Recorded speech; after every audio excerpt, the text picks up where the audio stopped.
दोस्तों, भारत के चंद्रयान-3 ने चांद से जो जानकारी भेजी है उसके मुताबिक वैज्ञानिक इस बात की पुष्टि तो कर रहे हैं कि चंद्रमा रहने योग्य है, वो भी जितना सोचा था उससे कहीं ज्यादा।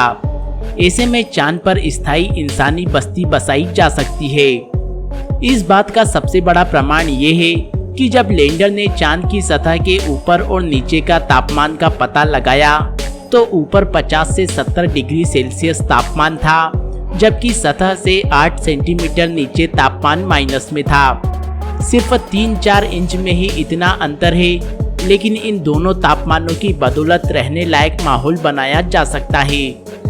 विक्रम लैंडर ने चांद की सतह की जो जांच की उससे ये पता चलता है कि सतह के नीचे सर्दी ज्यादा है, लेकिन इस बात के भी प्रमाण मिले हैं कि चांद की सतह सुपर इंसुलेटर है।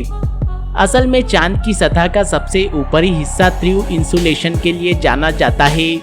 यहाँ पर तापमान रात में -140 तो दिन में 113 डिग्री सेल्सियस तक जा सकता है, लेकिन जैसे जैसे 30 सेंटीमीटर या उससे नीचे जाएंगे तापमान स्थिर हो जाएगा। चंद्रमा पर कोई वायुमंडल नहीं है, इसलिए सूरज की रोशनी इस पर सीधी पड़ती है, जबकि इसके कुछ हिस्से दिन में 123 डिग्री सेल्सियस तक गर्म हो जाते हैं, जबकि सर्दियों में तापमान -233 डिग्री तक चला जाता है। यानी यहाँ पर इंसुलेशन की प्रक्रिया तेजी से होगी। अगर चांद पर इंसानों के रहने योग्य बस्ती बनानी है तो उसके अंदर का तापमान इन इंसुलेटर्स पदार्थों के जरिए संतुलित किया जा सकता है। यानी चांद पर बाहर बदलने वाले तापमान का असर बस्ती के अंदर रहने वाले इंसानों पर नहीं पड़ेगा। फिर वहां बनने वाले घरों के बाहर का मटेरियल ऐसा होगा जो सूरज की रोशनी को रिफ्लेक्ट कर दे।